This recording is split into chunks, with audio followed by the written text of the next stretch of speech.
अस्सलाम वालेकुम dear students, हमारा नाम है Imran Khan. Welcome to part 2 of carbohydrate के पार्ट 2 में आपको वेलकम कहता हूँ। पार्ट 1 के अंदर हमने डिस्कस किया था अबाउट कार्बोहाइड्रेट्स क्या होती हैं, उसकी क्लासिफिकेशन क्या है, और हमने मोनोसेकेराइड को डिटेल में डिस्कस किया था। आज के इस वीडियो के अंदर हम डिस्कस करेंगे about the next 2 parts known oligosaccharide and polysaccharide. So बगैर टाइम ज़ाया किए चलते हैं, स्टार्ट करते हैं। होपफुली कि आपने प्रीवियस लेक्चर देखा होगा। मैं जल्दी से 1-2 मिनट के अंदर कंक्लूजन बता देता हूँ कि कार्बोहाइड्रेट क्या होते हैं। ऐसे ऑर्गेनिक कंपाउंड कि जिनमें कार्बन, हाइड्रोजन और ऑक्सीजन प्रेजेंट होते हैं। या तो ये कार्बन हाइड्रोजन ऑक्सीजन आपस में कंबाइन होकर अल्डिहाइड ग्रुप बनाएंगे जिसको हम CHO बोलते हैं, या तो वो कीटोन फंक्शनल ग्रुप बनाएंगे। ऐसे कार्बोहाइड्रेट जिनमें अल्डिहाइड फंक्शनल ग्रुप प्रेजेंट होता है उनको हम बोलते हैं अल्डोजिस, और उसका लफ्ज़ जो होता है शुगर को रिप्रेजेंट करता है। कार्बोहाइड्रेट को हम शुगर भी बोलते हैं। और ऐसे कार्बोहाइड्रेट कि जिसमें कीटोन फंक्शनल ग्रुप प्रेजेंट हो तो उसको हम कीटोज बोलते हैं। जो मोनोसेकेराइड थे इनमें 3 से लेकर 7 तक कार्बन का होना लाजमी था, और वो सबसे सिंपलेस्ट फॉर्म थी। सबसे सिंपल बेसिक यूनिट शुगर का यूनिट वो था। जब कोई भी कार्बोहाइड्रेट टूटता है तो वो मोनोसेकेराइड बन रहे होते हैं। मोनोसेकेराइड से सिंपलेस्ट शुगर कोई यूनिट कोई भी नहीं है। आज हम डिस्कस करेंगे अबाउट ओलिगोसेकेराइड। ओलिगोसेकेराइड्स क्या होते हैं? सबसे पहले तो हम इसकी मीनिंग देख लेते हैं। ये भी 2 वर्ड का कॉम्बिनेशन है, ओलिगो और saccharide. The word oligo mean few. Oligo किसको बोलते हैं? फ्यू को बोलते हैं, मतलब कुछ, चंद। सैचुरम मीन शुगर, ऑलरेडी मैं डिस्कस कर चुका हूँ। तो ये जो ओलिगोसेकेराइड है ना, ये कुछ शुगर के यूनिट से मिल के बनता है। कहने का क्या मतलब, वो कुछ मोनोसेकेराइड जो होंगे वो आपस में कंबाइन होकर ओलिगोसेकेराइड बना रहे होते हैं। डेफिनेशन क्या है? The type of carbohydrate which is formed of 2 to 10 monosaccharide. ऐसे कार्बोहाइड्रेट जो 2 से लेके 10 तक मोनोसेकेराइड जब आपस में मिलेंगे, या 2 मिलेंगे, या 3 मिलेंगे, या 4 मिलेंगे, 10 तक मोनोसेकेराइड आपस में मिलेंगे और क्या बनाएंगे? ओलिगोसेकेराइड बनाएंगे। मैं आपको सबसे बेस्ट एग्जाम्पल दे देता हूँ ना। हम जो घरों में चीनी नहीं खाते हैं, और जब किचन में कुछ नहीं मिलता है जनाब चीनी का पक्का मार लेता है। ये जो हमारे घर में शुगर है, शुगर, ठीक है, दरअसल ये शुगर कैसे बनती है? इसके अंदर एक होता है ग्लूकोज और एक होता है फ्रुक्टोज। ग्लूकोज प्लस फ्रुक्टोज जो होते हैं ना, ये दोनों के दोनों क्या है? मोनोसेकेराइड है। जब ये दोनों आपस में मिलते हैं तो क्या बनाते हैं? सक्रोज बनाते हैं। क्या बनाते हैं? सक्रोज बनाते हैं। तो जो चीनी है ना, चीनी क्या है? सक्रोज है। इसका फार्मूला क्या होता है? C12H22O11। बताओ ना, 7 से ज़्यादा कार्बन है ना, 3 से 7 तक कार्बन वाला क्या था? मोनोसेकेराइड था। ये दोनों आपस में मिले और इन्होंने क्या बनाया है? सक्रोज बनाया है। Sucrose is the example of oligosaccharide. बहरहाल मैं आगे इनको 1 by 1 डिस्कस करता हूँ। मैं कुछ प्रॉपर्टीज डिस्कस कर लेता हूँ। करेक्टरिस्टिक के अंदर, they are less sweet in taste as compare to monosaccharide. Monosaccharide जो होते हैं बहुत ज़्यादा मीठे होते हैं, ये इतने मीठे नहीं होते। लेकिन आप तो कहोगे कि चीनी मीठी होती है। चीनी जो होती है ना, जब हम माउथ के अंदर डाल लेते हैं तो क्या होता है? वो ब्रेक डाउन होती है। ये चीनी जब टूटती है ना तो इससे ग्लूकोज प्लस फ्रुक्टोज बनते हैं, और यही फ्रुक्टोज प्लस ग्लूकोज हमें मीठे लग रहे होते हैं, ठीक है। जो हमारे पास ओलिगोसेकेराइड है ये मोनोसेकेराइड की कंपैरिजन में इतने मीठे नहीं होते। मोनोसेकेराइड ज़्यादा मीठे होते हैं। मोनोसेकेराइड जो होते हैं बहुत ज़्यादा मीठे होते हैं। दे आर, अच्छा अगला point, they are less soluble in water as compare to monosaccharide. क्योंकि मोनोसेकेराइड के अंदर OH फंक्शनल ग्रुप ज़्यादा होते हैं तो वो वाटर के अंदर इजिली सॉल्व हो जाते हैं। जबकि हमारे पास ओलिगोसेकेराइड के अंदर OH फंक्शनल ग्रुप, जो अब इनकी 1-2 की स्ट्रक्चर देख लोगे तो इसके अंदर OH फंक्शनल ग्रुप क्या हो जाते हैं? कम हो जाते हैं। सो एज ए रिजल्ट ये पानी के अंदर इजिली डिजोल्व नहीं होते। अगला पॉइंट क्या है? They are hydrolyse from 2 to 10 simple monosaccharide. दरअसल ये कैसे बनते हैं? हमें पता है कि जब 2 या 2 से ज्यादा, कितने तक, 10 तक मोनोसेकेराइड आपस में मिलेंगे तो क्या बनाएंगे? ओलिगोसेकेराइड बनाएंगे। लेकिन जब यही ओलिगोसेकेराइड टूटेगा तो दोबारा से हमें कितने देगा? 2 से लेकर 10 तक के मोनोसेकेराइड यूनिट देगा। अब देखो इसके अंदर कितने मोनोसेकेराइड मिले? 2 मिले। 2 मोनोसेकेराइड ने मिलकर इसको बनाया है ना। जब ये टूटेगा तो हमें कितने मोनोसेकेराइड देगा? 2 ही देगा, ठीक है। अगला पॉइंट क्या है? Disaccharide, the monosaccharide are monomers are bonded together by glycosidic bond। ये जो 2 मोनोसेकेराइड आपस में मिलते हैं ना, दो मोनोसेकेराइड आपस में जब मिलते हैं क्या बनाने के लिए? ओलिगोसेकेराइड बनाने के लिए। तो दरअसल इनके दरमियान जो बॉन्ड होता है ना वो ग्लाइकोसिडिक बॉन्ड होता है। आगे आपको मैं स्ट्रक्चर से समझा दूंगा, लेकिन आपको ये पॉइंट याद रखना है, ठीक है। एक ये याद रखना है, प्रोटीन में जो अमाइनो एसिड के दरमियान बॉन्ड होता है उसको हम क्या बोलते हैं? पेप्टाइड बॉन्ड बोलते हैं, ठीक है। उसको हम क्या बोलते हैं? Peptide bond. बोलते हैं। और कार्बोहाइड्रेट में जो दो मोनोमर्स के दरमियान, इसको हम क्या बोलते हैं? ग्लाइकोसिडिक बॉन्ड बोलते हैं। ठीक है जी, आगे देखते हैं। डाइसैकेराइड और आल्सो क्रिस्टलाइन शुगर, ये क्रिस्टलाइन शुगर है। अलावा they all are reducing sugar except sucrose, ये सारे के सारे जो हमारे पास ओलिगोसैकेराइड होते हैं ना, ये रिड्यूसिंग शुगर है। रिड्यूसिंग शुगर का मतलब क्या? दूसरों को क्या करती हूँ? रिड्यूस करती हूँ। रिड्यूस कैसे करती हैं? रिड्यूस करती है by the addition of oxygen, या उनको ऑक्सीजन ऐड करें, या उनसे हाइड्रोजन को निकालें, या उनको इलेक्ट्रॉन दें, उनको क्या करें? रिड्यूस, मतलब उनके ऊपर चार्ज को क्या करी होती है? कम करी होती है। सक्रोज के अलावा बाकी सारे के सारे क्या है? रिड्यूसिंग शुगर हैं। ठीक है जी, क्लासिफिकेशन करते हैं इनकी हम। They are classified on the basis of number of simplest sugar yield, इनको क्लासिफाई किया हुआ है ना कि ये हमें कितने शुगर के यूनिट, सिंपल शुगर के यूनिट देंगे, कितने मोनोसैकेराइड देंगे। कहने का मतलब ये है ना कि हमने ओलिगोसैकेराइड को क्लासिफाई किया हुआ है कि जब वो टूटेंगे तो हमें कितने मोनोसैकेराइड के यूनिट देंगे। ऐसा ओलिगोसैकेराइड जो टूट के हमें 2 मोनोसैकेराइड के यूनिट दे दे, कितने दे दे? 2 दे दे। तो इसका मतलब वो कितनों से बना हुआ था? 2 से बना हुआ था। जो 2 से बना होता है, 2 के लिए हम प्रीफिक्स क्या यूज करते हैं? बताओ, 2 के लिए प्रीफिक्स हम क्या यूज करते हैं? डाई। ठीक है, 3 के लिए ट्राई, 4 के लिए टेट्रा।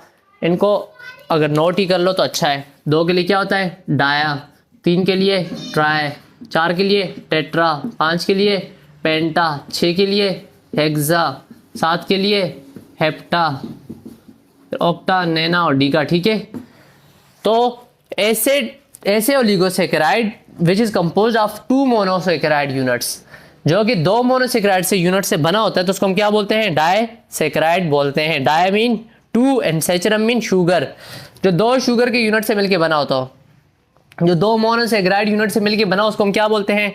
डाइसैकेराइड बोलते हैं। आगे मैं एग्जांपल देता हूँ। ट्राइसैकेराइड क्या है? जो 3 से बने हो। टेट्रासैकेराइड जो 4 से बने हो। आगे जितने भी होंगे उनके नाम से ही, इन्हीं प्रीफिक्स से ही आपने उनकी निशानदही कर लेनी है। सबसे मोस्ट कॉमन जो होते हैं ना ओलिगोसैकेराइड में, वो डाइसैकेराइड होते हैं। क्या होते हैं? डाइसैकेराइड। दरअसल सक्रोज जो है ना, सक्रोज ये चीनी है, it is example of disaccharide. हम फल खाते हैं या नहीं? फल मीठे होते हैं ना, मीठों के अंदर फल के अंदर वो होता है माल्टोज। माल्टोज जो होता है ना, माल्टोज, वो भी हमारे पास इसकी यूनिट है। आगे अब मैं एग्जांपल डिस्कस कर लेता हूँ, आपको ज़्यादा चीज़ें क्लियर हो जाएंगी। ओके डियर स्टूडेंट, अभी हम डिस्कस करते हैं about example of oligosaccharide. Oligosaccharide अभी हमने डिस्कस किया कि इसमें 2 से लेकर 10 तक मोनोसैकेराइड हो सकते हैं। अगर 2 होंगे तो क्या कहलाएगा? डाइसैकेराइड कहलाएगा। सबसे ज्यादा पाए जाने वाले ओलिगोसैकेराइड कौन से हैं? डाइसैकेराइड हैं। Disaccharide are most important oligosaccharide. The most common disaccharide used in daily life is maltose, lactose, sucrose, cellulose वगैरह वगैरह। ये कुछ ऐसे ना कि जो डेली लाइफ में बहुत ज़्यादा यूज़ होने वाले हैं। So we will discuss this. ये एग्जाम के पॉइंट ऑफ व्यू से भी इंपॉर्टेंट है और वैसे भी नॉलेज के लिए बहुत ही अच्छे हैं। माल्टोज क्या होता है? एक ऐसा डाइसैकेराइड जो कि पाया जाता है ज़्यादातर किसमें? फ्रूट्स में। फ्रूट्स क्यों मीठे होते हैं? क्योंकि उनके अंदर माल्टोज पाया जाता है, known as malt sugar. Maltose को हम क्या बोलते हैं? माल्ट शुगर बोलते हैं। अनहाइड्रोलिसिस, हाइड्रोलिसिस बोलते हैं जब ये वाटर की मौजूदगी में क्या होगा? टूटेगा। Hydro mean water and lysis mean splitting. जब वाटर की मौजूदगी में ये टूटेगा, maltose yield 2 glucose unit. Yield कहते हैं प्रोड्यूस करना, पैदा करना। तो जब ये टूटेगा तो ये 2 ग्लूकोज के यूनिट बनाएगा। माल्टोज जब टूटता है वाटर की मौजूदगी में तो 2 ग्लूकोज की यूनिट बनाता है, और इसमें जो ग्लूकोज की यूनिट बोलते हैं वो अल्फा ग्लूकोज होता है। अल्फा ग्लूकोज याद है ना? क्या है?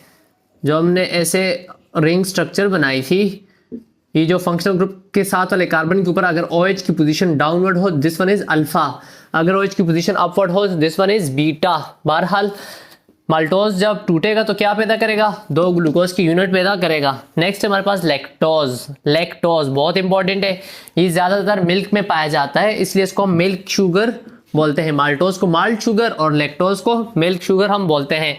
अपॉन हाइड्रोलिसिस या अनहाइड्रोलिसिस जब भी टूटेगा तो लैक्टोज क्या बना रहा होता है? ग्लूकोज प्लस ग्लैक्टोज, जो कि क्या थे? एक दूसरे के इपीमर्स थे। क्या थे? इपीमर्स थे। दोनों का मॉलिक्यूलर फार्मूला क्या था? C6H12O6।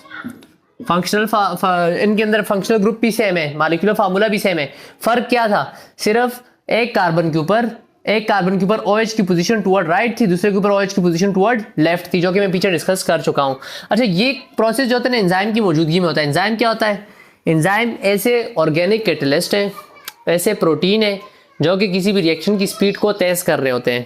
किसी भी रिएक्शन की स्पीड को क्या कर रहे थे, तेज कर रहे थे। वैसे केमिस्ट्री की टर्म में तो हम ये पढ़ते हैं कि वो रिएक्शन की स्पीड को चेंज कर रहे होते हैं, या तेज करेंगे या कम करेंगे, लेकिन ज्यादातर लिविंग के अंदर रिएक्शन की स्पीड को तेज ही कर रहे होते हैं, ठीक है। सो यहाँ पे जो एंजाइम होता है ना वो माल्टोज से निकले, माल्टेज होता है, यहाँ पे लेक्टेज होता है, यहाँ पे सुक्रेज होता है, ठीक है। बहरहाल एंजाइम जो होते हैं रिएक्शन की स्पीड को तेज कर रहे होते हैं। सो जब वाटर की लेक्टोज को हम वाटर के अंदर डालेंगे तो एंजाइम की मौजूदगी में ये तोड़ देता है इसको इसमें, ठीक है। अगली देख लो सक्रोज, सबसे इंपॉर्टेंट जो है वो हमारे पास क्या है, सक्रोज है। It is found in sugar cane, किस में पाया जाता है, गन्ने में, गन्ना। And known as table sugar, इसको हम टेबल शुगर भी बोलते हैं, जिस तरह नमक को हम क्या बोलते हैं, टेबल साल्ट। NaCl को हम टेबल साल्ट बोलते हैं ना, हाँ बोलते हो। इसको हम क्या बोलते हैं, टेबल शुगर भी बोलते हैं, क्योंकि सक्रोज चीनी जो हम घर में यूज करें दरअसल वो क्या है, वो यही सक्रोज होती है, ठीक है। On hydrolysis sucrose yield 1 glucose and 1 fructose unit. जब सक्रोज को हम पानी के अंदर डालते हैं तो ये टूटता है ग्लूकोज में प्लस फ्रुक्टोज में, और जो हमें मिठास हमें दे रहे होते हैं ना वो ये दो दे रहे होते हैं। आपने देखा होगा जब हम बॉडी के अंदर शुगर टेस्ट करते हैं, हमारे ब्लड के अंदर भी शुगर प्रेजेंट होता है, और ब्लड के अंदर कितना शुगर प्रेजेंट है, 100 ग्राम पर 100 ml, ये नॉर्मल है। अच्छा 100 ग्राम जो होता है जो ग्लूकोज है 100 ml ब्लड के अंदर प्रेजेंट होता है, ठीक है। इसके अलावा अगला सेलोबायोस देख लो, सेलुलोज प्लांट के अंदर प्रेजेंट होता है, सो उससे हम सेलोबायोस को एक्सट्रैक्ट करते हैं। तो जब ये टूटता है तो ये हमें ग्लूकोज प्लस ग्लूकोज दे रहा होता है, लेकिन ग्लूकोज कौन से, बीटा वाले। यहाँ पे फंक्शनल ग्रुप की पोजीशन OH की पोजीशन कहाँ पे होगी, अपवर्ड होगी, तो इसको हम क्या बोलते हैं, बीटा बोलते हैं। आइए नेक्स्ट पार्ट में हम डिस्कस करते हैं कि कैसे ये दो ग्लूकोज की यूनिट या दो मोनोसेक्राइड आपस में मिलकर एक डाइसेक्राइड बना रहे होते हैं, इनके दरमियान बॉन्ड कैसे बनता है। आपको फील आएगा कि बॉन्ड कैसे बनता है। सर केमिस्ट्री में कोई फील वील नहीं है, कहानियां ही है सारी। स्टूडेंट आपको ये बात मैं ऑलरेडी बता चुका हूं कि जब हम मोनोसेक्राइड को वाटर में डालते हैं, सॉलिड फॉर्म में होंगे तो उनकी एक स्ट्रेट चेन की फॉर्म में होते हैं, लेकिन जैसे हम वाटर के अंदर डालते हैं तो क्या हो जाते हैं, रिंग की फॉर्म में कन्वर्ट हो जाते हैं। मैं आपके सामने एग्जांपल लिखता हूं कि हमारे पास जब अल्फा ग्लूकोज, एक अल्फा ग्लूकोज है और एक क्या है, बीटा फ्रुक्टोज है। Alpha glucose plus beta fructose, glucose और फ्रुक्टोज आपस में जब मिलते हैं तो क्या बनाते हैं, हाँ प्यारे बच्चों, माल्टोज बनाते हैं ना। क्या बना रहे होते हैं, सक्रोज बना रहे होते हैं, ठीक है। अभी कैसे बनता है मैं आपको ये दिखा देता हूँ, ठीक है। फार्मूला क्या था ग्लूकोज का, C6H12O C6H12O6, ठीक है। ग्लूकोज की जो हमारे पास रिंग फॉर्म में स्ट्रक्चर होती है वो कुछ ऐसे होती है, 1 कार्बन 2 कार्बन 3 4 5 6, ठीक है। अब मुझे बताओ ग्लूकोज कौन सा है, अल्फा है, तो फंक्शनल ग्रुप की पोजीशन डाउनवर्ड होगी, ठीक है।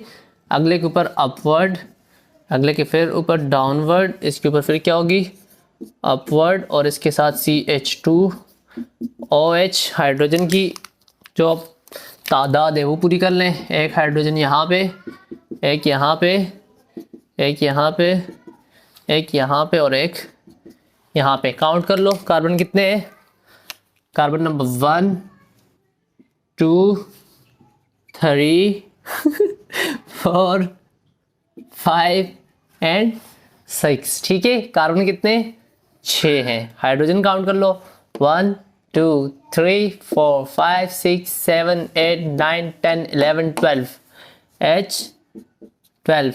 काउंट द O, 1 2 3 4 5 6, ओ कितना हो गया, C6H12O6। हुई ना तसल्ली, दिस वन इज OH की पोजीशन जब डाउनवर्ड होती है तो उसके लिए हम क्या वर्ड यूज करते हैं, क्या टर्म यूज करते हैं, अल्फा यूज करते हैं, ठीक है।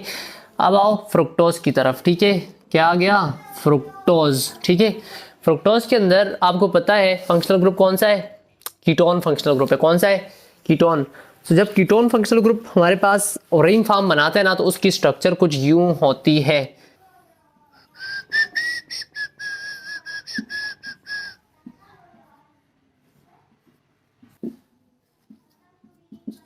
हम जानते हैं कि सक्रोज में भी कितने कार्बन है, फार्मूला क्या है, यही है, C6H12O6।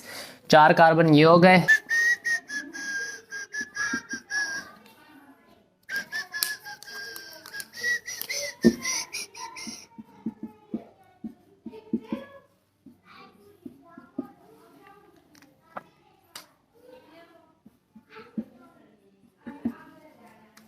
अगर फ्रुक्टोज की बात की जाए तो फ्रुक्टोज का फार्मूला क्या होता है, C6H12O6, ठीक है। और इसमें फंक्शनल ग्रुप कौन सा होता है, कीटोन होता है। अगर यहाँ पे काउंटिंग की जाए, तो हमारे पास कार्बन को काउंट करते हैं, उसको नंबरिंग हम यहाँ से स्टार्ट करते हैं। C1 2 3 4 5 and 6। कार्बन कितने, 6 पूरे हैं, ठीक है। ऑक्सीजन काउंट कर लो, 1 2 3 4 5 6। हाइड्रोजन काउंट कर लो, 1 3 4 5 6 7 8 9 10 11 12, ठीक है जी। अब ये दोनों प्रेजेंट है। ये हमारे पास है एक अल्फा ग्लूकोज। यहाँ पे अगर देखा जाए OH की पोजीशन क्या है, डाउनवर्ड। ऑक्सीजन के साथ वाले OH की पोजीशन क्या है, डाउनवर्ड है, तो हमारे पास अल्फा। यहाँ पे देखा जाए तो OH की position upward, so this one is beta fructose, ठीक है। जब एक ग्लूकोज और एक फ्रुक्टोज आपस में मिलते हैं तो क्या होता है, दरअसल कहानी कुछ यूं है कि मैं इसको भी एक्सपेंड करके लिख लेता हूँ और इसको भी एक्सपेंड करके लिख लेता हूँ, ठीक है। अब देखें OH, यहाँ पे OH, यहाँ से क्या होता है कि ये OH क्या कर लेता है, दोनों इलेक्ट्रॉन को लेके यहाँ से निकल जाता है। OH दोनों इलेक्ट्रॉन को लेके निकल जाता है, सो OH नेगेटिव फॉर्म में यहाँ से क्या हो गया, निकल गया। जब इलेक्ट्रॉन को लेके निकलता है तो उसके ऊपर कौन सा आ जाता है, नेगेटिव चार्ज आता है। और ये हाइड्रोजन अपने इलेक्ट्रॉन ऑक्सीजन को दे के निकल जाते हैं, और जो दे के निकलता है तो उसके ऊपर आता है प्लस चार्ज। इसके पास 2 इलेक्ट्रॉन, इसके पास 1 इलेक्ट्रॉन भी नहीं है, तो ये दोनों आपस में मिल के क्या बना देंगे, H2O बना देंगे। यहाँ से H निकल गया और यहाँ से OH निकल गया। अब क्या होता है कि यहाँ से एक बॉन्ड बन जाता है ऐसे, ठीक है। इस मोनोसेक्राइड और इस मोनोसेक्राइड के दरमियान ये जो बॉन्ड बना है, अगर मैं ऑक्सीजन को सेंटर में करके लिखूं ज़्यादा अच्छा होगा। इस ऑक्सीजन के जरिए जो बॉन्ड बना है ना, इस बॉन्ड को हम बोलते हैं ग्लाइकोसिडिक बॉन्ड। कौन सा बॉन्ड, ग्लाइकोसिडिक बॉन्ड। इस वाले ग्लूकोज से क्या निकल गया, H निकला था, और यहाँ से क्या निकला है, OH। H प्लस OH क्या बन गया, H2O बन गया। और साथ में क्या हुआ, यहाँ पे एक बॉन्ड बन गया। इस बॉन्ड को हम क्या बोलते हैं, ग्लाइकोसिडिक बॉन्ड बोलते हैं। ग्लूकोज के ऊपर पोजीशन कौन सी थी, अल्फा ग्लूकोज था, पोजीशन ग्लूकोज की कार्बन नंबर 1, फ्रुक्टोज के ऊपर 2, सो इसको हम ऐसे ही बोलते हैं अल्फा 1 2 ग्लाइकोसिडिक बॉन्ड, ठीक है। ग्लाइकोसिडिक बॉन्ड इसको हम बोलते हैं।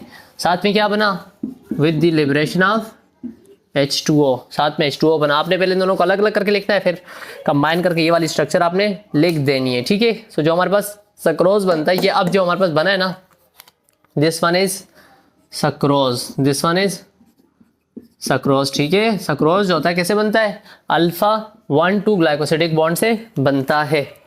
डियर स्टूडेंट, जब हमारे पास C6H12O6 मतलब क्या, glucose, plus C6H12O6 plus fructose मिले, क्या बना, सक्रोज बना, जिसका फार्मूला क्या होता है, C12H22O11। हाय किस्मत, C12H22O12 होना चाहिए था, लेकिन साथ में क्या बना है, H2O बना है।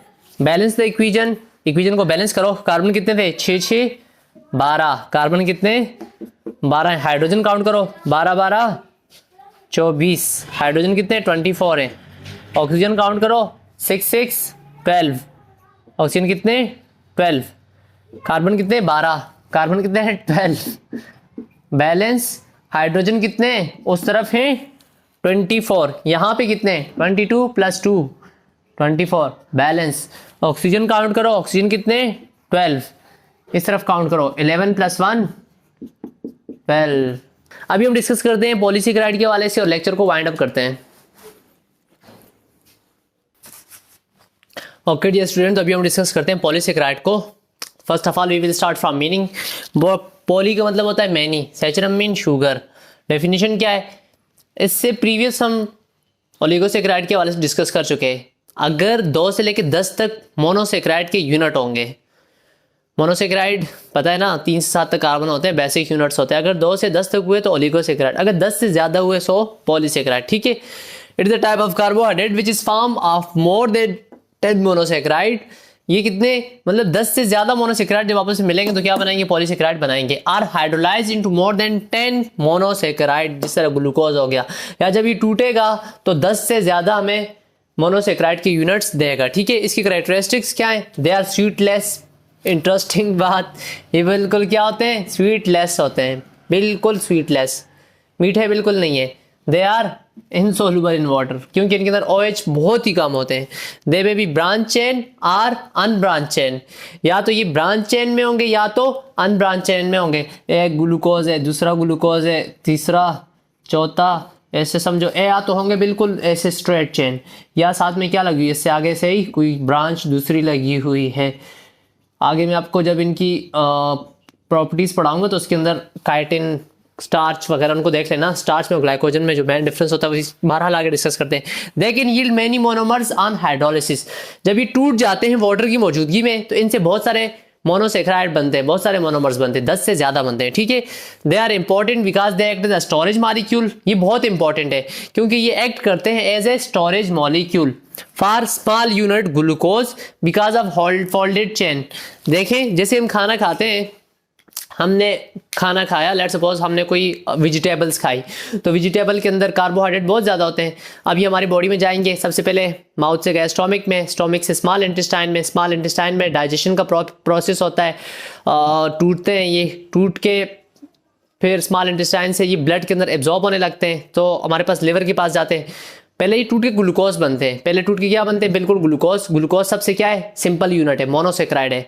अब जो ग्लूकोज बॉडी को एनर्जी के लिए जरूरत है वो तो यूज हो जाएगा, बाकी जो एक्स्ट्रा ग्लूकोज होगा, एक्स्ट्रा ग्लूकोज क्या हो जाता है लिवर में। लिवर में क्या होता है, एक ग्लूकोज, दूसरा ग्लूकोज, ऐसे ग्लूकोज ग्लूकोज ग्लूकोज ग्लूकोज, बहुत सारे ग्लूकोज आपस में मिलकर क्या बना रहे होते हैं, एक ग्लाइकोजन बना रहे होते हैं। सो लिवर के अंदर जो ग्लूकोज स्टोर फॉर्म में होता है वो क्या कहलाता है, ग्लाइकोजन कहलाता है।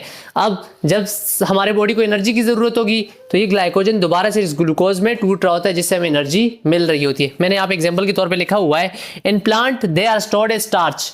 प्लांट के अंदर ग्लूकोज बन तो रहा होता है लेकिन स्टार्च की फॉर्म में क्या हो जाता है, स्टोर हो जाता है। जबकि एनिमल में किस फॉर्म में, ग्लाइकोजन की फॉर्म में। कहाँ पे, या तो लिवर में या तो मसल में, या तो लिवर में या तो मसल में क्या हो रहा है, स्टोर हो रहा होता है। इनका जनरल फार्मूला जो होता है वो होता है C6H10O5, बाहर इसके N लिखा हुआ है। इस N का मतलब ये ना, अगर ऐसा पॉलीसेक्राइड है जो कि 11 मोनोसेक्राइड से बना हुआ है, यहाँ पे N हमारे पास क्या हो जाएगा, 11 हो जाएगा। फिर इन सब के साथ मल्टीप्लाई करेंगे तो उसका हमारे पास आंसर आ जाता है। सो डियर स्टूडेंट, अभी हम डिस्कस करते हैं पॉलीसेक्राइड के हवाले से। देखें, पॉलीसेक्राइड ऑलरेडी मैं डिस्कस कर चुका हूँ कि हमारे पास बहुत सारे मोनोसेक्राइड आपस में मिलेंगे और क्या बनाएंगे, पॉलीसेक्राइड बनाएंगे। अब हम ये भी जानते हैं कि जो हमारे पास मोनोसेक्राइड है वो डिफरेंट टाइप के, ग्लूकोज है, फ्रुक्टोज है, ग्लैक्टोज है, एटसेट्रा। बाकी जो आपके साथ मैंने स्टार्टिंग में क्लासिफिकेशन में मोनोसेक्राइड क्लासिफिकेशन में एक चार्ट बनाया था, ट्रायोसिस, टेट्रोसिस, हेप्टोसिस, सारे वो मैंने चार्ट बनाए थे। वहाँ पे आपने देखा था कि मोनोसेक्राइड डिफरेंट टाइप्स के होते हैं। सो ऐसा पॉलीसेक्राइड जो सेम टाइप ऑफ मोनोसेक्राइड से, मतलब glucose glucose glucose glucose glucose, so ऐसे को हम बोलते हैं दीज आर होमोपॉलीसेक्राइड। होमोपॉलीसेक्राइड के अंदर मोनोमर्स क्या होंगे या मोनोसेक्राइड्स क्या होंगे, सेम होंगे, मतलब सेम रिपीटिंग यूनिट होंगे। इसके अंदर हमारे पास क्या किया जाता है, स्टार्च आ जाता है। स्टार्च के अंदर सिर्फ और सिर्फ ग्लूकोज ही होता है, ग्लाइकोजन के अंदर भी सिर्फ और सिर्फ ग्लूकोज ही होता है, सेलुलोज के अंदर भी सेम, काइटिन अलग है, लिग्निन अलग है। लेकिन इनके अंदर जो मोनोसेक्राइड जिस यूनिट से बने होंगे, मतलब एक ही टाइप के यूनिट मिलके इनको बना रहे होते हैं। हेट्रोपॉलीसेक्राइड के अंदर डिफरेंट मोनोमर्स होते हैं, ग्लूकोज भी हो सकता है, साथ में फ्रुक्टोज भी हो सकता है, साथ में कोई और भी हो सकता है, मतलब अलग अलग इनके अंदर मिल रहे होते हैं। ठीक है, इसकी एग्जांपल पेक्टिन, हाइलुरोनिक एसिड और हेमीसेलुलोज आ जाता है। ये पॉइंट याद करना बहुत इंपॉर्टेंट आपके लिए, अक्सर एमसीक्यूज का पॉइंट ऑफ व्यू में पूछ लिया जाता है कि पॉलीसेक्राइड एक होते हैं होमोपॉलीसेक्राइड जिसमें सेम मोनोसेक्राइड के यूनिट होंगे, एक होते हैं हेट्रोपॉलीसेक्राइड जिसमें डिफरेंट पॉलीसेक्राइड के मोनोसेक्राइड के यूनिट होंगे। ओके जी, आगे अब हम डिस्कस करते हैं about classification of polysaccharide on the basis of their function. Function की बेसिस पे जो पॉलीसेक्राइड होते हैं ना उनको क्लासिफाई किया हुआ है दो क्लासेस में, एक होते हैं स्ट्रक्चरल पॉलीसेक्राइड, एक होते हैं स्टोरेज पॉलीसेक्राइड। स्ट्रक्चरल पॉलीसेक्राइड ऐसे पॉलीसेक्राइड होंगे जो किसी भी लिविंग ऑर्गेनिज्म का स्ट्रक्चर बना रहे होंगे, उसकी बॉडी का कोई पार्ट बना रहे होंगे, उसकी सेल का कोई पार्ट बना रहे होंगे, उनको हम क्या बोलते हैं, स्ट्रक्चरल पॉलीसेक्राइड बोलते हैं। आपने सेल पढ़ा है ना, पढ़ा है ना, सेल में आपने ये पढ़ा होगा कि सेल वॉल किससे बनी होती है, सेलुलोज से। सो सेलुलोज ने क्या किया, सेल वॉल को बनाया हुआ है ना। So cellulose is a structural polysaccharide. ठीक है, स्ट्रक्चरल पॉलीसेकेराइड हमारे पास ऐसे पॉलीसेकेराइड है जो किसी भी लिविंग ऑर्गेनिज्म की स्ट्रक्चर को बना रहे होते हैं। ठीक है, इसकी एग्जांपल आ गई सेलुलोज, पेक्टिन, काइटिन। पेक्टिन क्या कर रहा था, दो सेल वॉल को आपस में कंबाइन कर रहा था। काइटिन आर्थ्रोपोड्स होते हैं ना, आर्थ्रोपोड्स कीड़े मकोड़े, आर्थ्रोपोड्स जिनमें क्या होती है, जॉइंट लेग्स होती हैं। है मासूम इनकी जो स्केलेटन होता है ना वो काइटिन से मिलके बना होता है। ठीक है, तो ये हमारे पास सारे क्या स्ट्रक्चरल पॉलीसेकेराइड। एक होते हैं स्टोरेज पॉलीसेकेराइड। स्टोरेज पॉलीसेकेराइड का मतलब ये ना कि बहुत सारे मोनोसेकेराइड आपस में मिले, इन्होंने एक स्टोरेज मॉलिक्यूल बनाया, जो कि मैं आपसे ऑलरेडी डिस्कस कर चुका हूँ। ग्लाइकोजन क्या है, स्टोरेज पॉलीसेकेराइड है। स्टार्च क्या है, स्टोरेज पॉलीसेकेराइड है। आइए अब एट द एंड में इनमें से कुछ जो इंपॉर्टेंट है, जैसे स्टार्च इंपॉर्टेंट है, ग्लाइकोजन इंपॉर्टेंट है, इनके मैं मेन आपको फंक्शन करवा के ओवरऑल सारे फंक्शन ऑफ कार्बोहाइड्रेट डिस्कस कर लेता हूँ। ओके डियर स्टूडेंट, तो अभी हम डिस्कस करते हैं वन बाय वन। स्टार्च को पहले डिस्कस करते हैं। सो स्टार्च के बारे से ऑलरेडी मैं डिस्कस कर चुका हूँ कि it is stored form of glucose in plant cell. ठीक है, stored in plant cell. Starch is polymer made up of many glucose unit bounded together forming branched or unbranch chain. Starch जो होता है ना दो फॉर्म में होता है, या तो ब्रांच चेन में होगा या तो अनब्रांच फॉर्म में होगा। अगर ये ब्रांच फॉर्म में हुआ तो उसको हम बोलते हैं अमाइलोपेक्टिन। अगर हमारे पास जो स्टार्च है इसमें ग्लूकोज बाइंड तो हुए हैं, एक चेन बनाई ऐसे, इसके साथ दूसरी चेन, अब देखिए ये इसके साथ क्या आ गया, ब्रांच आ गई ना। तो जब ब्रांच फॉर्म में होगा तो इसको हम क्या बोलते हैं, अमाइलोपेक्टिन होते हैं। तो इसके अंदर जो लिंकेज होती है ना वो alpha 1,4 and alpha 1,6 glycosidic linkage होती है। मैं आपको पीछे जब ग्लूकोज और फ्रुक्टोज को हम कंबाइन कर रहे थे तो वहां पे जो लिंकेज बन रही थी, सेम केस यहाँ पे ग्लूकोज के दरमियान alpha 1,4 and alpha 1,6 glycosidic linkage बन रही होती है। अगर ब्रांच फॉर्म में हुए तो उसको हम क्या बोलते हैं, अमाइलोपेक्टिन बोलते हैं। लेकिन अगर ये अनब्रांच फॉर्म में हुए तो उसको हम अमाइलोज बोलते हैं। Amylose is the unbranch form of starch. ठीक है, ये एमसीक्यूज पॉइंट ऑफ व्यू से बहुत इंपॉर्टेंट होता है। और इसमें जो लिंकेज होती है वो अल्फा 1,4 लिंकेज होती है, अल्फा 1,4 लिंकेज। इसमें जो स्टार्च की स्ट्रक्चर होती है वो स्पाइरल होती है। जो मैंने यहाँ पे ये ड्रॉ किया हुआ है ना, दरअसल ये क्या है, स्पाइरल है। जुल्फ तस्वर ना कर लेना इसको। It is common in some seed of plants. ये जो स्टार्च जो होता है ना ये कॉमन होता है ज्यादातर सीड्स ऑफ प्लांट्स के अंदर, क्योंकि सीड को एनर्जी की जरूरत है। दरअसल स्टार्च टूट के ग्लूकोज बनना होता है, फिर ग्लूकोज से एनर्जी मिल रही होती है। अगर स्टार्च के लिए हम टेस्ट करना चाहें, अगर किसी भी चीज़ में हम स्टार्च की प्रेजेंस देखना चाहें तो उसके लिए हम आयोडीन टेस्ट करते हैं। तो आयोडीन टेस्ट जब हम करते हैं ना तो स्टार्च जो होता है ब्लू कलर देता है। अगर स्टार्च प्रेजेंट हुआ तो वो जो सब्सटेंस होगा उसके अंदर ब्लू कलर अपीयर होने लग जाएगा। ओके जी, अगला हमारे पास है ग्लाइकोजन। ऑलरेडी डिस्कस कर चुके हैं कि stored form of glucose in animal cell is called glycogen. ये भी ग्लूकोज से बना हुआ है, लेकिन इसके अंदर बहुत सारा ब्रांचिंग हुई होती है। यहाँ पे तो फिर भी ब्रांचिंग कम हुई है, लेकिन ग्लाइकोजन के अंदर ज़्यादा ब्रांच फॉर्म में प्रेजेंट होता है।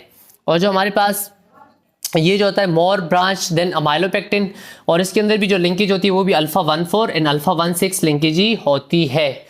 अच्छा जी, ये स्टोर्ड होता है लिवर के अंदर और मसल सेल के अंदर, लिवर के अंदर और मसल सेल के अंदर।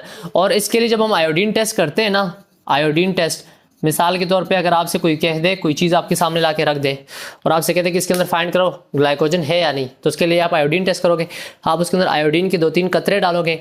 आयोडीन डालने के बाद अगर आपके पास उस चीज़ का कलर रेड हो गया, वो जो सब्सटेंस है आपके पास अगर उसका कलर रेड हो गया, तो आपको पता चल जाना चाहिए कि इसके अंदर ग्लाइकोजन प्रेजेंट है। अगर कलर ब्लू हुआ तो स्टार्च प्रेजेंट होगा, अगर रेड हुआ तो ग्लाइकोजन।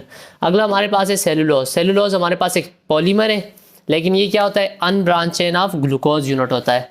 पीछे ये जो था ये ब्रांच भी था और अनब्रांच भी था, ये सिर्फ ब्रांच था, ये जो है ये अनब्रांच है। ठीक है, ग्लूकोज यूनिट। और इसके अंदर जो ग्लूकोज होते हैं ना वो बीटा होते हैं।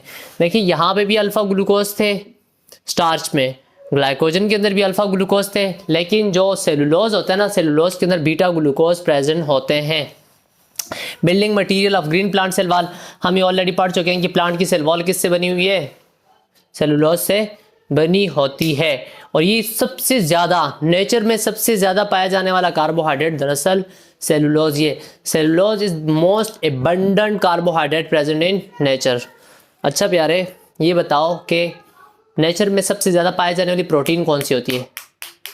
The most abundant protein present in nature is rubisco. ठीक है, नोट कर लो, रोबिस्को एक ऐसी प्रोटीन है जो कि नेचर में सबसे ज़्यादा पाई जाती है। अच्छा, सेकंड मोस्ट कार्बोहाइड्रेट में कौन सा आ जाता है? वो काइटिन आ जाता है। आगे डिस्कस करते हैं। ठीक है, जो आयोडीन होता है ना, वो सेलुलोज के लिए कोई कलर नहीं देता। Iodine test give no colour for cellulose. अगर आपने किसी चीज़ के अंदर आयोडीन डाल दिया और वहाँ पे कोई कलर शो नहीं हुआ तो this one is the presence of cellulose. ठीक है, अगला हमारे पास आ जाता है काइटिन। काइटिन हमारे पास क्या है? ये भी होमोपोलीसेकेराइड है। ये सेकंड मोस्ट एबंडेंट होता है काइटिन। फंजाई की सेल वॉल किससे बनी हुई है? काइटिन से बनी हुई है। एक्सोस्केलेटन ऑफ आर्थ्रोपोड्स हम ऑलरेडी डिस्कस कर चुके हैं। उनके जो एक्सोस्केलेटन होता है, बाहर से जो स्केलेटन प्रेजेंट होता है, वो किससे बना हुआ होता है? दरअसल काइटिन से बना होता है। ठीक है, पॉलीमर ऑफ ग्लूकोज। अब इसको हम काइटिन क्यों बोलते हैं? काइटिन तो दरअसल अमाइनो एसिड, कोई नाम काइटिन अमाइनो एसिड जैसे लग रहा है ना। दरअसल हर एक ग्लूकोज होता है, लेकिन ग्लूकोज के ऊपर अमाइनो ग्रुप लगा होता है। तो अमाइनो ग्रुप की प्रेजेंस की वजह से इसको हम क्या बोलते हैं? ये हमारे पास क्या है? काइटिन है। ठीक है, यहाँ तक क्लियर हुआ? अच्छा, काइटिन जो होती है ना, ये होमोग्लाइक, इसके हवाले से भी कुछ पॉइंट है कि दिस वन इज होमोग्लाइकेन, और इसके अंदर β1,4 लिंकेज होती है। अच्छा, इसके अंदर कौन सी लिंकेज है? β1,4 लिंकेज। β1,4 लिंकेज। चूंकि यहाँ पे स्पेस कम थी तो मैं यहाँ पे इसको डिस्कस नहीं कर चुका। ठीक है, ओके जी, एट हम फंक्शन ऑफ कार्बोहाइड्रेट डिस्कस करते हैं। लेक्चर बहुत लेंथी हो गया, लेकिन ये पॉइंट आपसे डिस्कस करने बहुत इंपॉर्टेंट थे, so that's why I discussed. आगे हम फंक्शन ऑफ कार्बोहाइड्रेट डिस्कस करके आज के लेक्चर को ख़त्म करते हैं। ओके डियर स्टूडेंट, लेक्चर काफ़ी लेंथी हो चुका है, सो मैं फंक्शन ऑफ कार्बोहाइड्रेट डिस्कस कर लेता हूँ। मैं मेन पॉइंट बता देता हूँ, बाकी आपने खुद ही कहानियाँ लिख देनी। ठीक है, सो पहला फंक्शन क्या है? Carbohydrate is a source of energy. Carbohydrate से हमें क्या मिल रही होती है? एनर्जी मिल रही होती है। जब हम खाना खाते हैं, कार्बोहाइड्रेट खाते हैं, तो ये सेल बॉडी के अंदर जाता है। ये पॉलीसेकेराइड है। ठीक है, ये टूटता है, टूट के मोनोसेकेराइड बनते हैं। मोनोसेकेराइड हमारे पास लेट्स सपोज ग्लूकोज बन गया। क्या बन गया?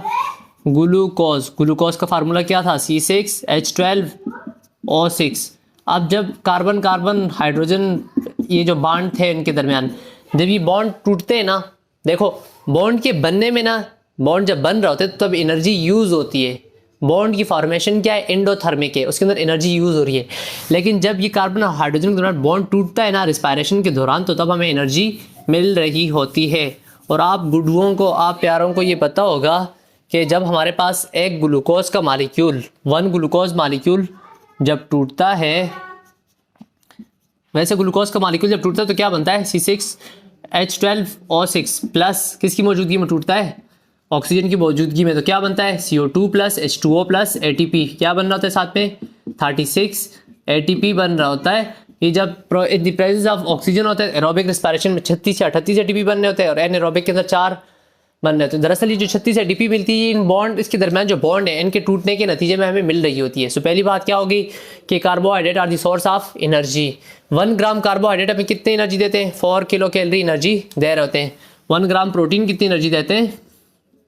4.6 किलो कैलोरी एनर्जी देती है। और 1 ग्राम लिपिड, चर्बी कितना देता है? 9 किलो कैलोरी एनर्जी देता है। ठीक है, तो पहली बात क्लियर हुई कि these are the good source of energy. Carbohydrate is a source of energy.